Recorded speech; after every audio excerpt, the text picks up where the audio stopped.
يا رب العباد.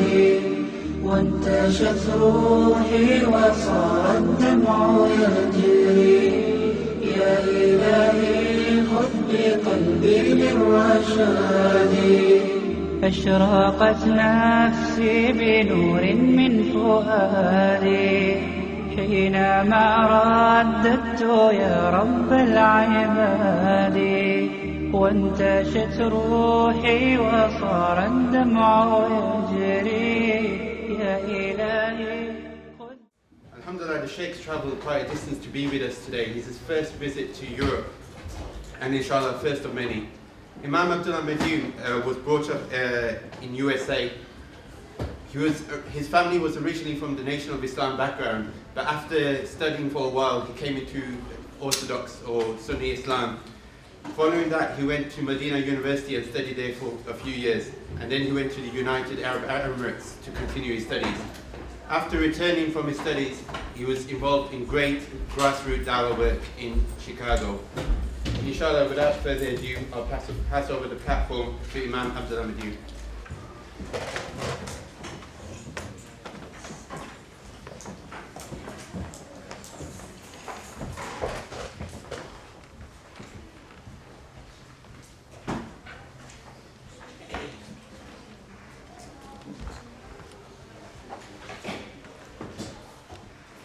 Assalamu alaikum wa rahmatullahi wa barakatuh.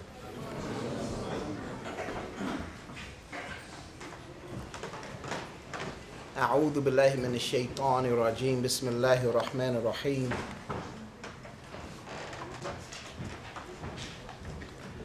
إن الحمد لله نحمده ونستعينه ونستغفره ونستهديه ونتوب إليه ونعوذ به من شرور أنفسنا ومن سيئات أعمالنا. من يهده الله فهو مهتد ومن يضلل فلن تجد له من أولياء من دونه. وأشهد أن لا إله إلا الله وحده لا شريك له وأشهد أن محمدا عبده ورسوله صلى الله عليه وسلم وعلى آله وصحبه أجمعين. وبعد.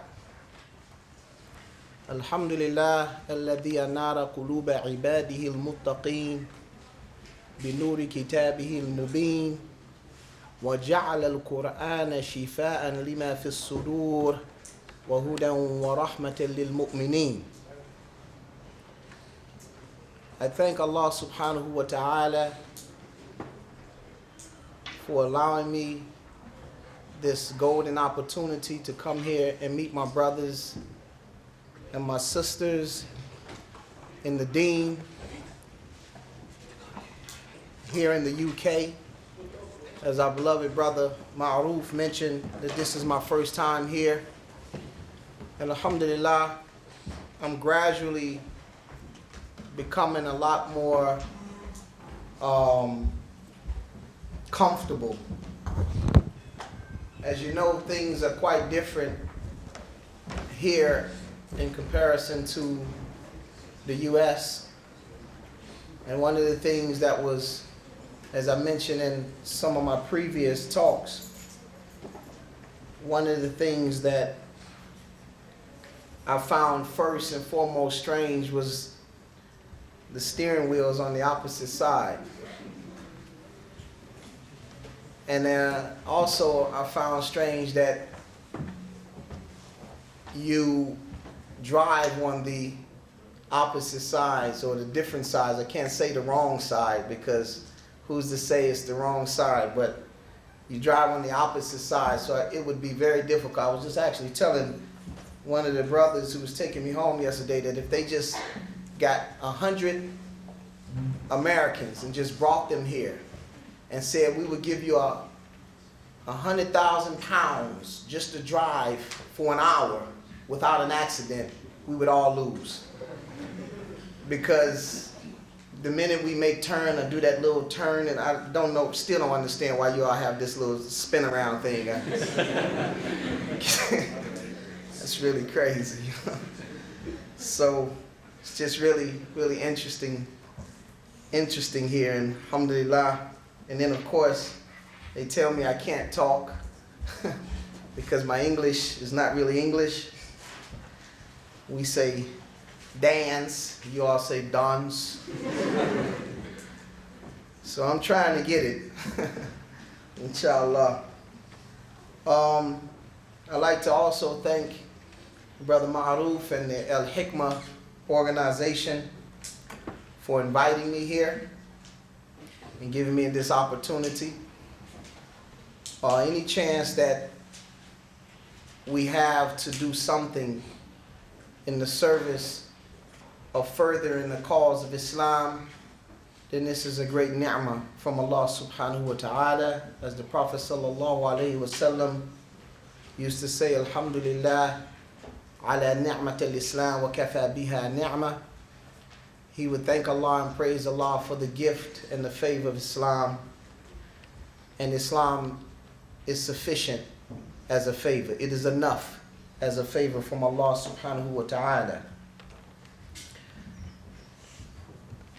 Alhamdulillah, this topic is a topic that even though we're going to have a few hours, it is still a topic that we could never do justice in just a small period of time.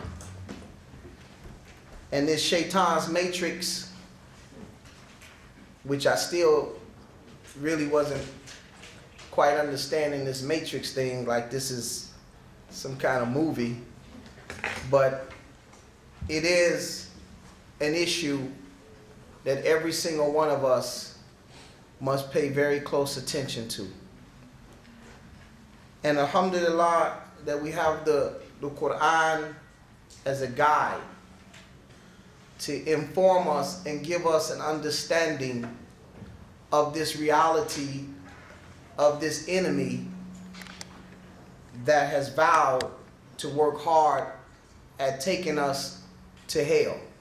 Allah subhanahu wa ta'ala tells us in the Quran in Surah Al-Fatih, He says, أعوذ بالله من الشيطان الرجيم يا أيها الناس إن وعد الله حق فلا تغرنكم الحياة الدنيا ولا يغرنكم بالله الغرور إن الشيطان لكم عدو فاتخذوه عدوا إنه يدعو حزبه ليكونوا من أصحاب السعير. Allah Azza wa Jal has told us in the Quran, O you mankind, O mankind, surely the promise of Allah is true. So do not allow this present world to deceive you. And do not allow the chief deceiver, the Shaitan, to deceive you about Allah.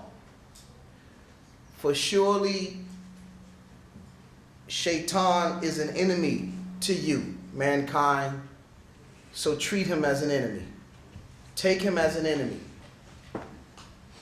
Because he only has one objective. And that objective is to give us da'wah and to pull us or to take us from Allah to the hellfire.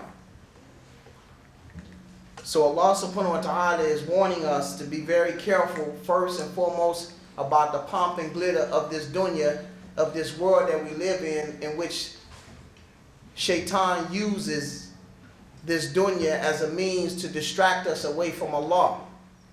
In the Hadith al-Qudsi, Allah subhanahu wa ta'ala said, Yabni Adam, O son of Adam, خَلَقْتُ كُلَّ شَيْءٍ مِّنْ أَجْلِكَ.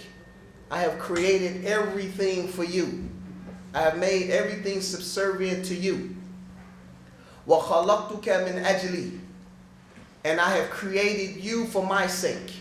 I've created everything for your sake, and I've created you for my sake, meaning to worship me. فَلَا تَنْشَغِلْ بِمَا هُوَ لَكَ عَمَّا هُوَ لِي. So do not become too preoccupied with that which has been created for you to where it distracts you from that in which why you have been created for me. So all through the Quran, Allah subhanahu wa ta'ala emphasizes and place serious attention on keeping us focused. Many people, if you know aerodynamics, many people probably don't know that airplanes are 90% of the time they are off course because of all the turbulence and the wind factor. So the plane is constantly deviating from its course, either going to the left or going to the right. Just like if we take our hands off the steering wheel, no matter how your wheel alignment is, if you just keep driving and take your hand off the steering wheel, eventually the car is either going to veer off to the right or it's going to veer off to the left. And that's why we're there to straighten it and keep it on the road straight. Well, the human being is the same way. That without guidance and without constantly staying focused, that we veer off to the left or we veer off to the right, we're constantly inclined to deviate. But it is the deen, it is our knowledge, it is our understanding that is supposed to bring us and steer us back right. As Allah subhanahu wa ta'ala tells us in the Quran, إِنَّ الَّذِينَ اتَّقَوْا, surely those who have taqwa and fear Allah, إِذَا مَسَّهُمْ طَائِفٌ مِنَ الشَّيْطَانِ تَذَكَّرُوا فَإِذَا هُمْ مُبْصِرُونَ, that those who have taqwa, they act a certain way. And that when some type of insinuation or some type of influence or some type of whisper comes to them from the shaitan, what do? تَذَكَّرُوا, they ponder and reflect and they bring to remembrance what? The thawab of Allah, the blessing of Allah, and they also bring to their minds the iqab or the adhab of Allah or the punishment of Allah, فَإِذَا هُمْ مُبْصِرُونَ, and then they're able to see correctly.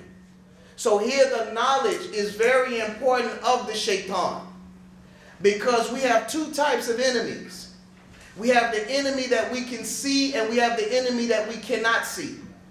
The enemy that you can see is easier to deal with him. Why? Obvious reason, because you can see him. But this one with whom we cannot see, now we need help. We need help with knowledge, and of course we need help with Allah subhanahu wa ta'ala first and foremost. This is why Allah Azza wa Jalla commands us that when there's some nazgha, when there's some type of whisper that comes from shaitan, what does Allah say do? He don't say punch him, because you can't. He said, فَاسْتَعِذْ بِاللَّهِ, seek your refuge with Allah. Why? Because it is Allah Azza wa Jalla who sees and knows and can protect you from the unseen. So this belief in the shaitan is a part of our aqidah. It is a part of our belief. This is not a ghost. This is not a fairy tale. In fact, one of the deceptions of shaitan is to make people believe that he really don't exist. It's all in your mind. It's just imagination. That's just tales of the ancient. That's just, that's Casper the friendly ghost, That's all phony. It's really not a reality. No, it is a reality. And Allah Azza wa Jalla informs us that it is a reality. And as we will go, inshallah, as we get into the substance of our talk, we will see how Allah subhanahu wa ta'ala brings forth this reality, so that inshallah everyone will be able to leave here with at least a type of consciousness to be more attentive to this reality. Why? Because we are all inundated with so much entertainment and so much dunya that we don't give attention to the shaitan like we need to. Wallahi, I swear by Allah, as I was preparing for this talk, it actually made me become more riveted and more conscious of the reality of shaitan. And while I'm preparing it, of course, he's there with me, so he's constantly just harassing me to try to get me to be distracted, because he knows that, look, the worst thing for the shaitan is for someone to be teaching people about him. So you can imagine the type of unseen demonic forces that was on me while I'm sitting and prepared. He said, no, don't write that. No, don't put that down there. No, don't tell him about that. Somebody knock at the door, the phone rings, something, that chocolate cake got me. He said, eat the chocolate cake right now. So therefore, it was always a fun. I said to myself, wow, this is a reality. There was a lot of distraction because he did not want me to structure it. And I kept telling the brothers, I kept saying, man, I got to go back to the room. I got to go back to the room because I got to prepare this. I got to prepare this. And they didn't know that Shaitan was helping. And they was like, no, let's hang out all night. And I said, no, I got to go back to the room.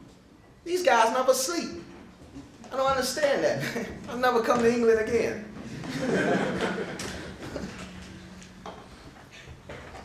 I'm just joking. I love it here. So let's first start with the beginning. And what we're going to do, we're going to go a little while, and then we're going to take breaks, we're going to stretch, and then we're going to start back.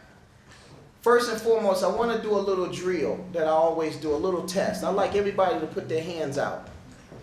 Everybody, just put their hands up.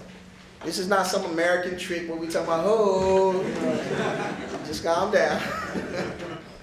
Now I would like everybody to make a circle. Now I know everybody's really thinking, what's this all about, right? Because you better get it right, boy, because I'm going to go back to America and tell. Now, seriously. Now bring it in slowly. Slowly. Now put it on your chin. On your chin. On the chin. Chin. Right here's your chin. Now I know some people might have thought I made the mistake, but I knew exactly what I was saying. Now you had about 75% of the people like this saying, okay, now what? And I'm saying chin. Now my boy Abu Sama, he didn't do it because he don't like to be wrong about nothing, so he just I was right. He'll keep his hand down because we got him on camera. Ain't not gonna get him. But what am I showing? I'm showing not to make a fool out of anyone. I'm just showing that most people do what they see and not what they hear. So Shaitan know that we have all these speeches and all these sermons and all these khutbahs or whatever, but if he can pretty much control the environment to where most of the things that we see are conducive to helping his plan, then he knows that most likely he has an advantage on the masses of the people. Why? Because the Prophet sallallahu alaihi wasallam let us know that when Allah subhanahu wa ta'ala khalaqa Adam, when he created Adam, tarakahu ma sha'a, then he left Adam. And then Shaitan, Iblis came wa yutifu bihi, and Iblis went around him and studied him and looked at him and looked at him and looked at him. And then he said he realized that he was ajwaf, that he was hollow inside, that he wouldn't really be able to control himself. Now this is the method of your opponent. That's why we're here, because we need to have knowledge on our enemy just like he has knowledge about us. See, he understood the importance that if I'm going to attack this guy, and if I'm going to try to bring him down, then I have to have comprehensive knowledge about him so that I can exploit those weaknesses. Because this is how even sports teams do. That people know, that anybody that knows about sports, that when a team is going to play another team, they spend many hours looking at films of that particular team. Because they know that if we can just watch and look. In fact, Muhammad Ali, he had to fight a particular, it was a thriller in Manila. I can't remember exactly who he was fighting. Maybe my brother Abu Sama can tell me who he was fighting. But this person, I think it was George Foreman, it was a great fight. But George Foreman was known to have a serious knockout punch. He was knocking people out in the second round, the third round, every time. So Muhammad Ali studied George Foreman and realized that he had a weakness. And the weakness was that he realized that he never went beyond the fourth round. So therefore he felt like if he could just maintain a certain amount of endurance to where he could tire him out all the way to about the 14th round, just keep roping, doping, taking the punches, keep letting him burn all his energy, then that's when he came out on the 14th and 15th round with all of his energy that he had preserved, and he beat him badly. But that was because he studied his opponent, and he watched him, and he peeped and witnessed and saw a weakness. So this is how Shaitan does. Every single one of us, we have strengths and we have weaknesses. Shaitan knows that. Just like this, what's tempting to one person is not tempting to another person. So Shaitan does never waste his time to try to influence you to do something that he has not identified in you, that there's an inclination towards it. Whatever your tendency is, this is what Shaitan will go at you with. Some people's tendency is towards materialism. Some people's tendency is towards women. Some people's tendency is towards, various different things. So whatever it is, Shaitan will watch you, study that, and once he understands that, then he begin to graft something specifically for you. So let's go to the beginning of Iblis. Iblis wasn't always a Shaitan. He wasn't always evil. As it mentions in the books of knowledge, they say that Iblis, first and foremost, his name used to be Azazel. And Azazel was his name as he was he's living on the earth. Now Allah says in the Quran, وَمَا خَلَقْتُ الْجِنِّ وَالْإِنسِ إِلَّا لِيَعْبُدُونِ, that we have not created jinn or men except what? Except to worship me. So therefore Allah puts jinn first to give us an understanding that he created jinn before he created Adam. So they said that Azazel, or Iblis, was living on the earth. He was very young, living with other jinns, and he was very devoted and righteous. Some of the books said that he actually was so devoted to Allah subhanahu wa ta'ala that there wasn't a spot on earth or a space on earth that he had not made prostration. He had not made sajda. So that entitled him to a special gift from Allah subhanahu wa ta'ala. That they said that he used to hang with the malaika, with the angels, and he used to ascertain knowledge from them. Knowledge is extremely important. Extremely important. Because without this knowledge, then Shaitan can easily deceive you. As the Prophet ﷺ mentioned, that Shaitan is harder on one learned servant than 1,000 or 100, ignorant worshippers. So, Shaitan or Iblis, when Allah subhanahu wa ta'ala sent the angels down to the earth to destroy the jinn who had been committing a lot of fasad and a lot of unrighteousness, it said that they pulled up Azazel. They pulled up Iblis and they raised him up to protect him. So now he had gained a lofty position. Now this is very important to understand because we have this same nature. That whenever there's a tendency for us to get into a position, a lofty position, or some position of status, then if we're not careful and understand, number one, that this was something that Allah has given us, there's a tendency for us to begin to start developing a tendency or an attribute that we will see that Shaitan developed. So therefore, he was living good. He was sitting with the angels. He was in Jannah. He was in a certain part of heaven. And he was learning and getting knowledge. Then all of a sudden, Allah subhanahu wa ta'ala mentions to the heavens that he's going to create someone else. And so Allah subhanahu wa ta'ala says, وَإِذْ قَالَ رَبُّكَ لِلْمَلَائِكَةِ إِنِّي جَاعِلٌ فِي الْأَرْضِ خَلِيفَةً. Then Allah subhanahu wa ta'ala mentions that he's going to create a Khalifa. This Khalifa is Adam. Now here's Azazel or Iblis up in this position, and all of a sudden, here comes someone else on the set. Now you can get this understanding because even in our world of Jahiliyyah, as we see many times, entertainers, like a woman, she may be the star of attraction. She may be the head leading singer or whatever, in a ballet or whatever. And then all of a sudden, here comes some other beautiful, attractive woman that people seem to be focusing their attention. And the first thing you start seeing in her is envy. Who she thinks she is? Right? I don't know her. Don't want to know her. That's how we are, right? And so then so Allah subhanahu wa ta'ala, he says, وَإِذْ قُلْنَا لِلْمَلَائِكَةِ اسْجُدُوا لِآدَمَ فَسَجَدُوا إِلَّا إِبْلِيسَ أَبَى وَاسْتَكْبَرَ وَكَانَ مِنَ الْكَافِرِينَ. So Allah subhanahu wa ta'ala, after he grafted Adam, he told the angels, he says, and then when Allah subhanahu wa ta'ala told the angels, make prostration. Prostrate to Adam. Now what we have to understand is that this was not a form of worship, like I'm sure we all know. This is what you call sajda at-tashrif. This is a type of salutation. It's like giving salams. That it's like a type of giving, an honorable type of greeting to Adam. It wasn't a bowing down. We don't, Allah will have no one bow down to anyone, but this was like a greeting to Adam. So Allah subhanahu wa ta'ala says, and fasajudu, and so the angels immediately made the sujood, or they bowed down, they gave Adam his salams and salutations, illa Iblis, except Iblis. Aba wastakbara wa kana min al-kafirin.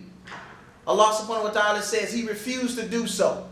Just like again, if somebody is in this position and all of a sudden someone else come on the set, and we might have experienced this, and now all of a sudden here's a new like there was a radio commercial in Chicago. There's a little ringing to this. I don't know why it keeps ringing. I'm gonna turn it. And tell me if you can't hear. Is it okay? That's better. Okay.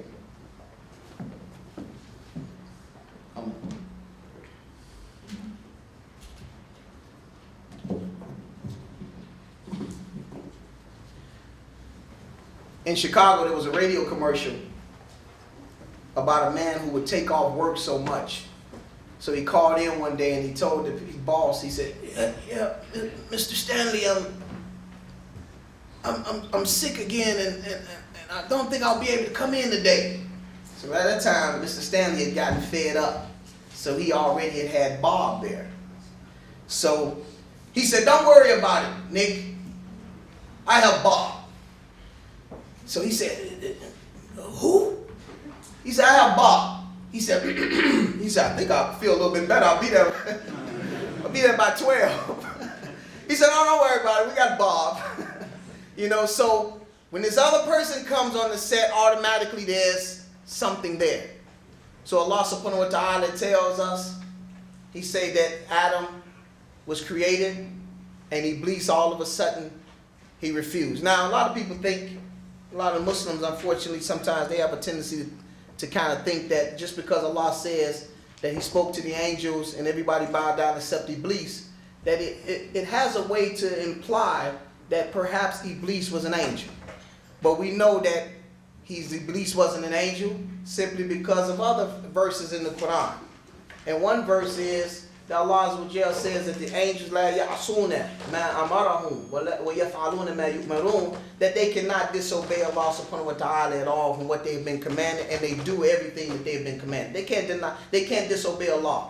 So this illa is just a meaning that everybody in that gathering was ordered to give prostration. So because of the envy and because of the arrogance and this issue that now Iblis has with the creation of Adam, he chose to refuse. Now what's interesting is that here Allah subhanahu wa ta'ala lets us know, because Allah says, وَكَانَ مِنَ الْكَافِرِينَ. Now look at this point here. That he was كَانَ مِنَ الْكَافِرِينَ. Allah says that he was of those who were disbelievers. Allah considered him as in a state of kufr. Now is that because he just denied Allah subhanahu wa ta'ala? No, he didn't deny Allah. Because after that he began to ask Allah, Rabbi andirni ila yawma yub'athun. Oh my Lord. Allah is just letting them, Allah is letting us know that he recognized the fact that, hey, allow me respite. Give me respite until the day of judgment. Give me the day of respite until the day that you resurrect me. So here, not only is he believing that Allah is his Lord, but he's also confirming the fact that I know there's a day of judgment. So this is all a part of belief. But that disobedience to Allah subhanahu wa ta'ala got him to become El-Rajim. Now,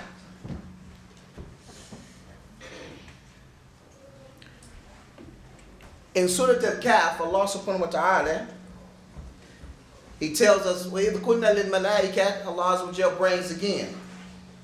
إِذْ قُلْنَا لِلْمَلَائِكَةِ اسْجُدُوا لِآدَمَ فَسَجَدُوا إِلَى إِبْلِيسَ وَكَانَ مِنَ الْجِنِّ فَفَسَقَ أَمْرَ رَبَّهِ. So now Allah uses the Quran as a tafsir, or to bring an understanding if Shaitan was among the jinn. Because maybe even the Muslims, even the believers at that time might have even thought the same thing. So Allah says the same verse that he told the angels to bow down, and they did so except Iblis, وَكَانَ مِنَ الْجِنِّ. And then Allah Azza wa Jal confirms it, he was among the jinn. Now let's just go, and then we're going to take a break. Let's just go briefly about the jinn. Because the jinn, sometimes again, in Hollywood, they have us believing that the jinn is, I dream a genie, or, you know, something in a little bottle, and then you rub it, and then it comes out, and you ask for 3 wishes, right? And that's because that's a part of Shaitan's deception and trick too, is to always get us to view the reality of what Allah tells us in some fictitious way. It's all fiction. It's all fake. It's all not real. And this is one of the unfortunate issues about us living in the West, is that television is so much fiction that what happens is it confuses us in being able to discern and distinguish haq from batil. This is one of the greatest deceptions. That's why the Westerns are so gullible to any message from the news, because of the fact that we've been so conditioned and socially engineered to believe whatever comes off that television, that now we are unable to make a distinction between truth and falsehood. And that is one of the signs of the last day, is that people will take falsehood as truth and truth as falsehood, and that is called dalal. That is when Allah Azza wa Jal takes you astray, when you're unable to see truth and falsehood as it is. That's why the Prophet ﷺ used to make a dua, and you say, Allahumma arina al-haqqa haqqan warzuqna ittiba'a. Oh Allah, show us truth, but not only show us truth, but show us truth as being true, and then give us the ability to act upon it. Wa arina al-batila batilan warzuqna ijtinaba, and show us falsehood as being false, and give us the ability to stay away from it. So that is true guidance. And so when Allah Azza wa Jal, when he wants an individual to pay the consequences of deviating or not believing, then he twists him and he confuses him, and he makes his ability to see the world in a very twisted, convoluted way. So now he can't see. So when he look at the Muslim woman in hijab, he says, that's crazy. He looks at the woman as lewd, that's great. You see? But we know that no, the Muslim sister, alhamdulillah, and there are brothers that still got a sickness in their heart, that they'll turn away from the Muslim sister that is fadila, and they will look at what is wadila, what is filthy, and what is unclean, because they don't have the correct understanding in their hearts.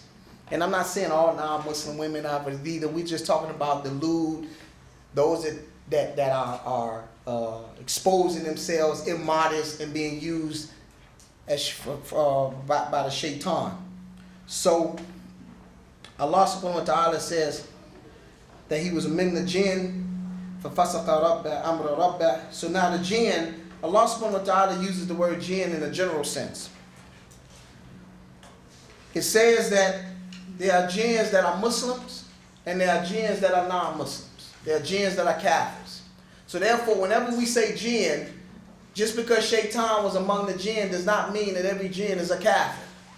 Anytime we say jinn, that's a jinn. No, it doesn't mean that all of them are bad, because there are many that's a part of us as believers, as Allah subhanahu wa ta'ala tells us in Surah Al-Jinn. He has a whole chapter entitled Jinn.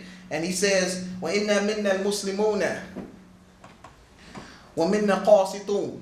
Allah Azza wa Jal says that the jinn actually informed the Prophet and informed us that there are some that are from among us who are Muslimun. We are Muslims. And then there are some that are qasitun, and there are some that are not Muslims. He says, وَمَنْ أَسْلَمَ فَمَنْ أَسْلَمَ فَأُولَٰئِكَ تَحَرَّوْا رَشَدًا. And whoever has accepted this Quran, because they was listening to the recitation of the Quran, and many of them said, إِنَّا سَمِعْنَا قُرْآنًا عَجَبًا, that we have heard an amazing, astonishing, astounding recitation, and many of them accepted from this recitation that they heard from the Prophet sallallahu alaihi wasallam. So therefore, then they begin to explain that فَمَنْ أَسْلَمَ فَأُولَٰئِكَ تَحَرَّوْا رَشَدًا, that whoever now have accepted and submitted, then they have been rightly guided. وَأَمَّا الْقَاسِطُونَ فَكَانُوا لِجَهَنَّمَ حَطَبًا. And then Allah subhanahu wa ta'ala says that they said, and those who have disbelieved, then they will find themselves as fuel for the fire. And then Allah subhanahu wa ta'ala says in the same surah that they say, وَأَنَّا مِنَّا الصَّالِحُونَ. And then there are some of us that are righteous. وَمِنَّا دُونَ ذَلِكَ. And then there are some that are doing other things. So here it clearly shows that among the jinn, there are two types, either believers and disbelievers. So we know that now the shaitan, the jinn, when a jinn is an evil jinn, then we call him shaitan. And the word shatana in Arabic means something that has been pushed away, bu'dun, something that's far away. So now shaitan is one of whom has been ousted away, and even the word iblis also has the same connotations where it means something that has been ruined, something that decays, something that has been an outcast, and that's why Allah calls him al-Rajim. He is the one of whom Allah subhanahu wa ta'ala cursed. So Allah speaks about a few jinns in the Quran like Ifrit. The Ifrit was the jinn, the very strong jinn who told Sulaiman alayhi salam in the Quran that, look, I will be able to bring the throne of Bilqis to you before you leave your maqam, before you leave your place. So Allah is letting us know that among the jinn, there are some that are extremely strong, some that have knowledge, and even in Surah Al-Rahman, Allah subhanahu wa ta'ala lets us know that when he says, فَبِأَيِّ آلَاءِ رَبِّكُمَا تُكَذِّبَانِ, that Allah subhanahu wa ta'ala says, and which of the favors of your Lord do you deny? Those that know that the suffix of kuma is dual form, and it says that was Allah subhanahu wa ta'ala talking to the jinn and talking to men. فَبِأَيِّ آلَاءِ رَبِّكُمَا تُكَذِّبَانِ. So here these are the proofs that the jinn do really exist. This is not something fictitious. These are not ghosts. They do different things, and they do play parts in people's lives, and people have been exposed to the jinn in the past and maybe even now in the present. But this is a reality, and the shaitan is from among the jinn, and Iblis is from among the jinn. He was not a fallen angel, as they say in the Christian faith, and as some unfortunate Muslims believe in. So inshallah, we will take a break there, and we will come back. Jazakumullahu khairan. Assalamu alaikum wa rahmatullahi wa barakatuh. The first question I have here is, why did shaitan become a bad jinn when he knew the truth about Allah? That question there is the same regarding human beings. That knowing the truth is not enough to do right. It's your commitment and willingness to act upon it. Just like while we're here, we'll learn, but if you're not willing to commit yourself to acting upon what you know, then you can deviate. How many Muslims know that we need to make that salat is a part of Islam but don't do it? How many Muslims know that gambling is not right, but they still do it? How many Muslims know that having boyfriend and girlfriend is not right, but they still do it? So therefore, because shaitan or because Iblis had in his nature the ability to make a choice, then he just simply chose not to obey Allah subhanahu wa ta'ala, and that was from his own nafs, his own desires. And may Allah subhanahu wa ta'ala protect us from that. It says here the jinns, I'm not going to answer all these questions. I'm going to try to, but I'm not going to answer them now because we want to get to the session. The jinns have their own messengers. The Prophet ﷺ was a messenger to the jinns.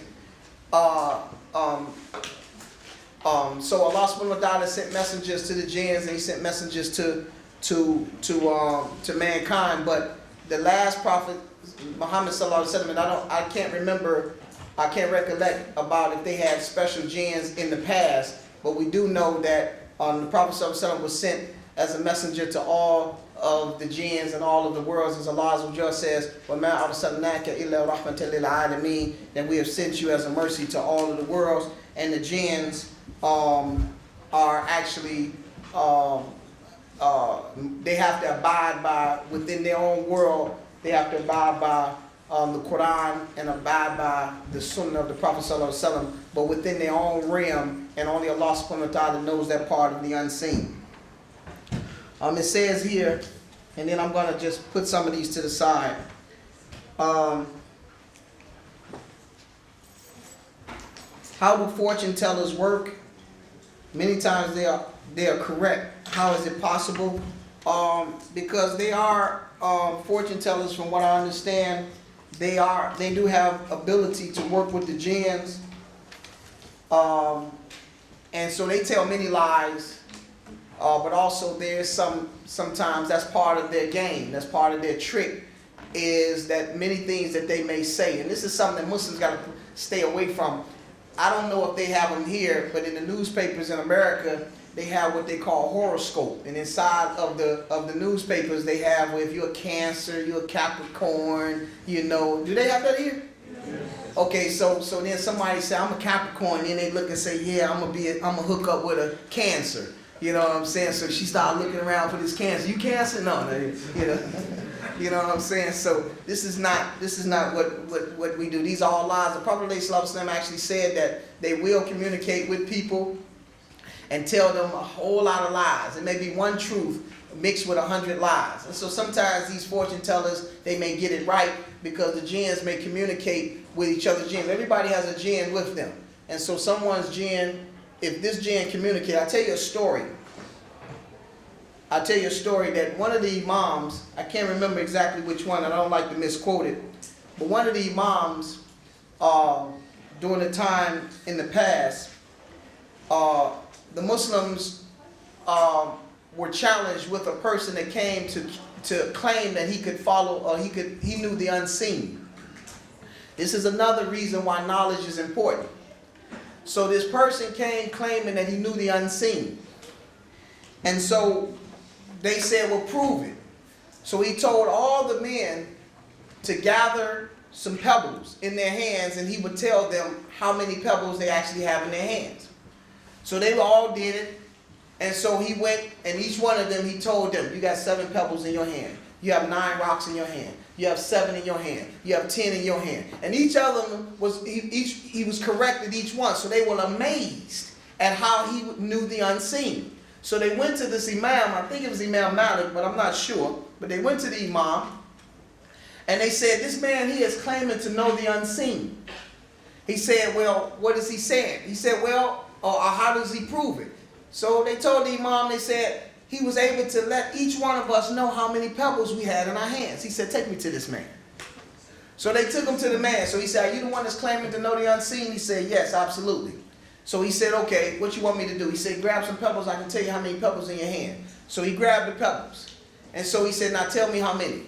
So he sat there, and he looked, and he said, I can't do it. I don't know. And he had to go. So when the other men, they looked at the imam and they said, Imam, he said, we swear by Allah, he was able to tell us. Why weren't he able to tell how many pebbles was in your hands? He said, because when I grabbed the pebbles, I didn't count the pebbles. So I didn't know how many I had in my hand. So therefore the jinns that was working with his jinn to inform him couldn't pass on the knowledge, because each person that picked up the pebbles were doing what? 1, 2, 3. So the jinn is 1, 2, 3. Right? So he said 9. So he runs to him, he's got 9. You see, then he runs to him, he got 7. So because he had this knowledge, then he was able to find out how to bypass the information, or bypass being able to expose that information to the jinn. So he picked them up. So the jinns was like, man, I couldn't make the count. He didn't make the count. You see? And so that was the reason why. You see? So therefore knowledge is very important, because they could have easily been deceived if he didn't have that knowledge. We're just going to spend the session on answering questions. So, are Muslims allowed to be able to communicate with the jinns? One of my teachers in school mentioned to us to don't even engage in the thought of doing it. Because, especially of those who are not very knowledgeable, because there are people among the ulama who actually have the skill to be able to practice a form of exorcism, or what they kind of like, where there's a person might have been possessed by a jinn, and so therefore he may have to utilize certain verses from the Quran and certain aspects of the Sunnah to pull an individual, or pull a jinn out of an individual who have actually been possessed by a jinn. It can happen, and if it does happen, that's something that's not usual, or that's something that's not like normal. It happens a lot, but it has its moments where it does take place. That would be just from the qadr of Allah subhanahu wa ta'ala, and we ask Allah to protect us from that. In fact, some people act like they have jinns in them, you know, and we have to be careful not to do that either, because somebody be acting like, what's wrong with him? He's got a jinn in him. You know what I'm saying? We don't want to do that sort of thing, because we don't know. But we ask Allah to protect us from that. But no, we don't want to communicate with the jinns because the Muslim jinns are kept away from us. Even the Prophet ﷺ mentioned that if a jinn is in your home, if you do have some exposure, then if he's a Muslim, you ask him to leave. You ask him 3 times to leave. If he doesn't leave after that, either 3 times or 3 days, but I think it's 3 times. If he doesn't leave after that, then it's a shaitanic jinn. And then there's other things in which we do, the dhikr, ayatul kursi, different things like that, calling the adhan, the jinns, the shaitanic jinns run. After that, he's a shaitanic jinn. So, what's the difference between Iblis and shaitan? Really, Iblis is the big jinn. He's the major jinn. He's the head of the jinn. As the Prophet ﷺ said, that Iblis has his throne on the water, and every day he calls all the jinns in, and they report to him about some of the evils that they was doing. And he asked somebody, "What did you do today?" He said, "I got a Muslim to drink. I got Muhammad to drink."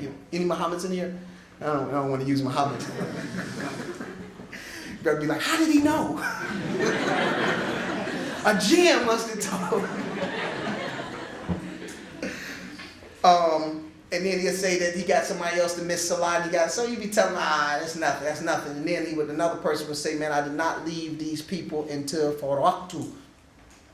I separated them," talking about husband and wife. He said, "Ahsanta fataqarrabu." He says, "You have done good, come close to me." You see, so therefore he's letting us know that one of the major things that he likes to do is yuqa'u baynana adawa wa baghdha, that he likes to bring enmity and animosity between us, as Allah subhanahu wa ta'ala tells us in Surah Al-Ma'idah. So therefore that's one of his tasks. Anyway, we're going to read those questions.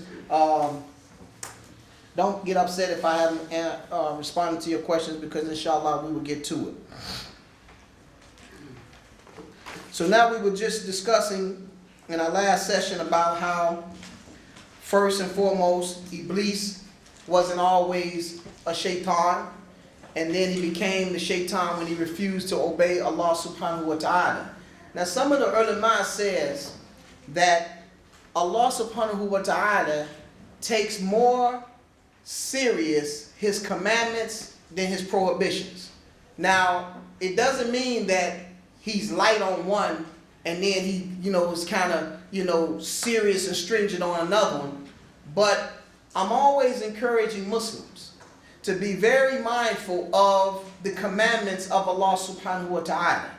That no matter what your fitna is, no matter what your trial is, no matter what it is that you are struggling with that may be a haram or that may be some form of disobedience to Allah, continue to do the things that Allah has commanded you to do, because there's a chance that Allah Azza wa Jal may help you through that ibadah, that commandment, to get rid of the unrighteous deed. And what is the proof of that? Allah subhanahu wa ta'ala tells us in the Quran, Inna salata tanha anil fahsha'i wal munkar. That salat does what? It removes you away from obscene and shameful deeds. So it's implying, it's clear, it's obvious that Allah subhanahu wa ta'ala is letting you know that there is a possibility that an individual can be engaged in some fahsha.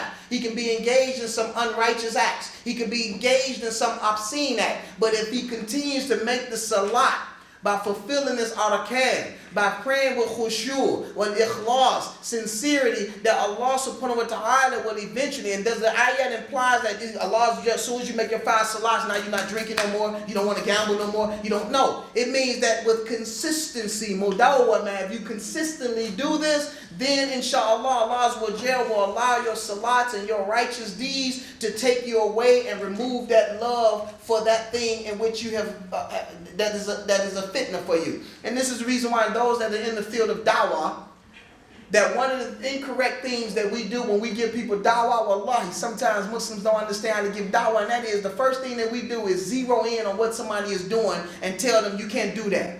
In other words, you see somebody, you want to give them dawah, but you know they're a substance abuse user, a substance user, narcotics. And the first thing you say is, hey, you want to learn about Islam? Well, first you got to stop drinking, or you got to stop using drugs. Man, you can't tell anybody. I don't care what you're saying. They don't want to hear it. And even Aisha said that if the first thing that the verse had revealed to the pagans, la tashrabu khamr, don't drink khamr, they would have said, man, we're not going to ever stop drinking khamr. So that's not the way you give dawah. So you always encourage. One time when I was in Lakeside Correctional Facility, Lakeside Prison in Indiana, I was a chaplain. I was working there. Now I can see their faces, man. They thought I had done a drive-by. No, I was working there. I was in the Lakeside facility as an employee. And I had invited a brother to come to the Ta'aleem classes, to the classes that we had for Muslims. So he said, I'm coming. So as I went into the class, conducted the class, when I was finished, I saw that he never came. So when I went back out, he was a dishwashing person, but he could have gotten away to listen to the class. So I asked him why he didn't come. He said, oh, because one of your brothers came to me and told me, hey, if you coming, man, you can't eat pork. And I said to myself, what? He said, yeah, he talking about I can't eat pork, man, and I grew up on pork, so I'm gonna just keep eating it. I said, man, look, that's okay. You can't expect, what type of dawah is that? You telling me you can't eat pork? I told him next time, I said, look, man, next Sunday I'll be here. I said, and if I come here, I said, look, eat your 3 pork chops and come on to the class.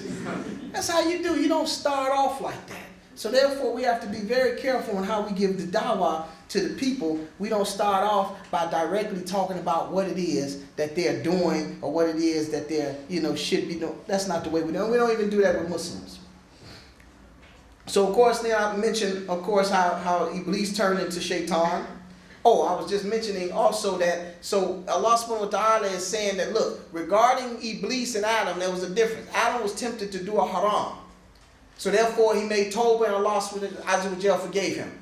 But that was a direct commandment from Allah subhanahu wa ta'ala to Iblis. Now, Iblis didn't do it out of takabbur, out of arrogance. And then we're going to discuss that attribute that Allah subhanahu wa ta'ala does not like. So here Allah subhanahu wa ta'ala talks about now the shaitan. Allah subhanahu wa ta'ala says that when he told him in other verses, he said that when he told him not to make sujood, he said, وَلَمْ يَكُنْ مِنَ السَّاجِدِينَ, that he was not of those that prostrated. Then Allah subhanahu wa ta'ala gave Iblis a chance. So he asked him the question.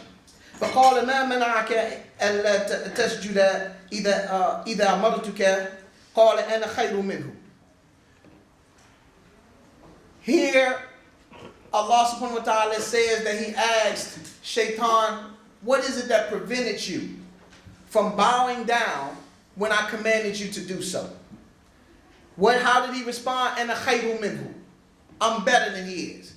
This is one of the major diseases that permeates throughout people in general in the world. Is this condition of believing that you are better than someone else. This has caused major oppression all over the world for centuries because of that very part that Shaitan first started, and that is racism. That he was the first racist. That he began to look at himself as better than someone else, and that is the disease that has taken place in the civil rights in America among the blacks and the white, the British, the Irish, all over the world. Somebody feels like they're better, so therefore they have the right to subjugate and enslave and exploit and take advantage of another slave of Allah subhanahu wa ta'ala. So here this is Shaitan rationalizing that, look, the reason why I chose to disobey you, Allah, is because ana khayru minhu. I am better than this individual. So now what angered Allah subhanahu wa ta'ala and what got him to become Rajim wasn't just the fact of him disobeying the commandment of Allah, because we all can disobey the commandment of Allah and still be under the umbrella of Iman or the umbrella or the rubric of belief. But the issue is that his insinuating that Allah subhanahu wa ta'ala had done something unjust. That you created the heavens and earth, you did all this, you know exactly what you're doing, but regarding this matter here, you're wrong. Regarding this matter here, God, Allah, you're wrong. Why? Because you have no right to tell me to bow down to somebody, because the only condition of which would allow me or entitle him to be bowed down to is if he was better than me. But because I'm better than him, then I don't have to do so. You can't do Allah like that. We don't do Allah like that. Allah commands us to do something. Sami'na wa ata'na. We hear and we obey. Who else? And this is where the Muslims sometimes we get to rationalizing things. This is what we do. We rationalize things. Now we take the Quran. Wallahi, we believe. I always say we believe in Allah, but we don't believe Allah. You say you believe in Allah, yeah, but do you believe in where? I'm a PhD and I have some issues with that ayat. This is how we are. Why? Because we have intellectualized Allah subhanahu wa ta'ala out of existence, so we begin to start looking at the Quran. Everything else we place our total trust in. But when it comes to the Quran, we want to start doubting it and stuff. You know, we'll open up a Pepsi and drink it and just assume that the ingredients is true. We just believe it, right? How many of us really? We've been drinking Pepsi. We open the drink, we just drink. It could have been urine. They could have put in their urine in this one. You don't care. I drink it. But the Quran, no, it's a whole different aspect. So here, racism was one of the issues. Number two, Allah Azza wa Jalla said, فَاسْتَكْبَرَ, and he had arrogance. Kibriya, and wallahi, I remember one of the tapes of my brother Abu Usama that he gave a talk on pride. And that from there I always learned what kibra is. Kibra, arrogance, haughtiness, is what? Batrul haq wa ghamtu an nas. He says it is rejecting the truth and looking down on the people. So here, Shaitan did what? He rejected a commandment of Allah subhanahu wa ta'ala and he looked down on Adam based on what? خَلَقْتَهُ مِنْ طِينٍ وَخَلَقْتَنِي مِنْ نَارٍ خَلَقْتَنِي مِنْ نَارٍ وَخَلَقْتَنِي مِنْ نَارٍ وَخَلَقْتَهُ مِنْ طِينٍ. You created me from fire and you created him from clay. What sense does that make? How does he know? And regardless of what, that doesn't make one better than the other. And many of them say clay is much, much better than nar because people use clay to put fire out. So Allah subhanahu wa ta'ala lets us know in the Quran, in another verse, وَقَالَ يَا إِبْلِيسِ مَا لَكَ أَلَّا تَكُونَ مَعَ السَّاجِدِينَ. He says in another verse that he told Iblis, he said, Ya Iblis, what is it with you that you are not of those who make sajideen, that make sajda? قال لم أكن لأسجد لبشر خلقته من صلصال من حماء مسنون. And Allah subhanahu wa ta'ala says, the Shaitan says, I cannot be of those who make sujood to a man or a bashar of whom you have created from dried clay. And they said that when Allah subhanahu wa ta'ala told Jibreel to go and pick from the earth, he picked from all around the earth, from the tropical climates, from the warm climates, from hot, cold climates, from hard. He brought all of them, different colors, and he put them all together. And that's the reason why they said that we have different shades, different personalities, different dispositions, all these types of things. And Allah Azza wa Jal did not create us like this differently so that we would what? So that we would despise one another, so that we would know one another. As Allah subhanahu wa ta'ala tells us in the Quran, he said, Ya ayyuhan nas, إِنَّا خَلَقْنَاكُم مِّن ذَكَرٍ وَأُنثَىٰ وَجَعَلْنَاكُمْ شُعُوبًا وَقَبَائِلَ لِتَعَارَفُوا إِنَّ أَكْرَمَكُمْ عِندَ اللَّهِ أَتْقَاكُمْ. That Allah subhanahu wa ta'ala says that, O mankind, we have created you all from male and female, and then we have made you all into tribes and nations so that you may know one another. And surely the only ones that are most honorable in the eyes of Allah is only because only those that are best in their taqwa. So Allah subhanahu wa ta'ala is letting us know that, look, all this other stuff in which you measure each other about how much money you got, what degree you have, what status you have in this world, that means nothing to Allah subhanahu wa ta'ala. The only thing that makes us different is our taqwa. And the Prophet sallallahu alaihi wasallam also confirmed that when he said that there's no faraqa bayna Arab or Ajami, there's no difference between an Arab or a non-Arab or Aswad or Abiyat illa bil taqwa, or white or black except in taqwa. So therefore, even some of us Muslims, unfortunately, because of the conditions and the diseases in our hearts, we have fallen into this sickness of looking at one another, to where sometimes you'll find one person saying, like we dealing with a situation now in Chicago, where a Palestinian Muslim brother has married a Syrian Muslim sister, and the families don't talk. And they're Arabs, and they don't talk. You have the Mexicans, the Hispanics, the Mexicans and the Puerto Ricans, they have some rival against each other, because the Puerto Ricans say that the Mexicans act like they're blancos. That means they act like they're white. And we're closer to Aswad, we're closer to the black. So there's a problem. They both say, ¿Cómo estás? But they have problems with one another. That's all from the Shaitan putting animosity and enmity between mankind. So here the Shaitan, Allah subhanahu wa ta'ala lets us know that, number one, he was the first racist. He was the first one who appeared or acted like he was better than someone. He felt like he was better than Adam. And number two, that he had takabbur, that he had arrogance. And arrogance is an issue in which the Prophet ﷺ also said that it will cause one to deny or ignore the truth. Also, there was an envy there because Shaitan really actually saw that Allah subhanahu wa ta'ala had favored Adam. And so Allah subhanahu wa ta'ala says, قَالَ أَرَأَيْتَكَ هَذَا الَّذِي كَرَّمْتَ عَلَيَّ. Then Allah subhanahu wa ta'ala says that Iblis actually mentioned and said, what, you want me to bow down to the one of whom you have karamta alayya, the one of whom you have honored over me? You see, so therefore that position and status that Allah subhanahu wa ta'ala gave Adam created jealousy and envy. That is hasad. And that's why we seek refuge with Allah subhanahu wa ta'ala from hasad, either hasadat, from the one who envies when they envy. And the Prophet also said, La tuhasadu, do not have envy towards one another. Why? Because hasad will destroy your good deeds and extinguish your good deeds just like water extinguishes the fire. So therefore we have to be careful not to have hasad. And the Prophet ﷺ told us that you can only have hasad in two situations. Number one, someone of whom Allah subhanahu wa ta'ala gave religious knowledge to, gave ilm to, and gave knowledge to, and they act upon it and then they teach it to others. And number two, someone of whom Allah Azza wa Jal gave wealth to, and then they use it in the right way, spending it in the way of Allah subhanahu wa ta'ala with taqwa. Those are the only two cases when one can have envy. And this envy implies that you don't want them not to have what Allah has given them. You just would like to have what Allah has given them so you can do the same thing as they're doing. That's the only reason. So therefore, if you see, because sometimes you even see the ulama and some sheikhs that have fallen victim to the whispers of the shaitan, that one sheikh seemed to be getting more representation, or he seemed to be more loved by the people, and then there's some envy that comes in another sheikh, and then that's when backbiting started. You know, that sheikh there, yeah, he does such and such, and he does this, and he does that, trying to,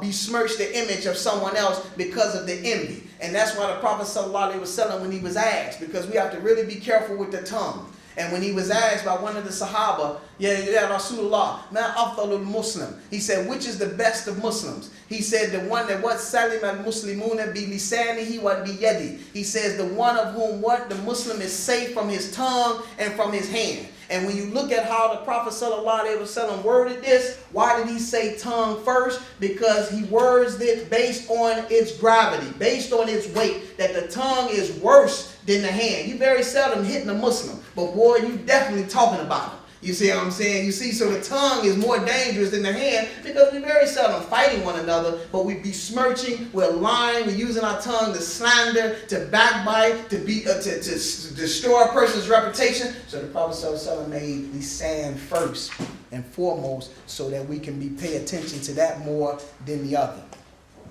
So the shaitan, Allah subhanahu wa ta'ala lets us know those three aspects. Number one, looking down on someone. This is not accepted in Islam. This is part of the shaitan. Number two, having takabbur, being arrogant, having haughtiness. And number three, having envy. Now we go into how the shaitan attacks. And one of the poets said,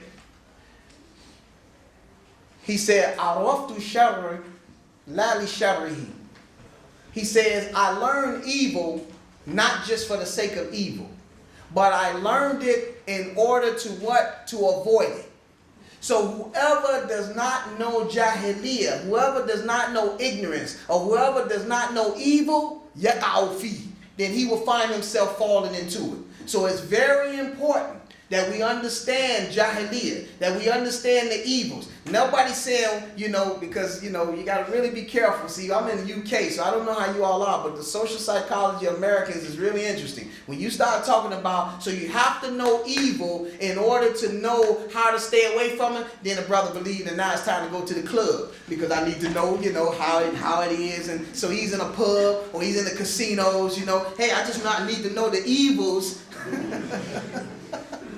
Need to know the evils, or he's looking at something on television, he said, that's shaitan, I need to know that shaitan.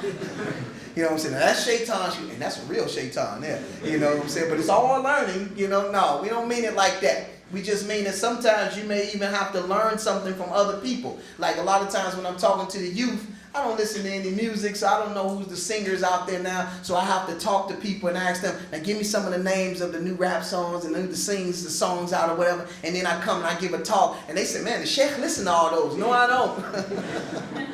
No, I just got it from a young person who listens. And then after I get it from them, I'll be like, that's haram. You shouldn't do that. The first in Surah Al-A'raf,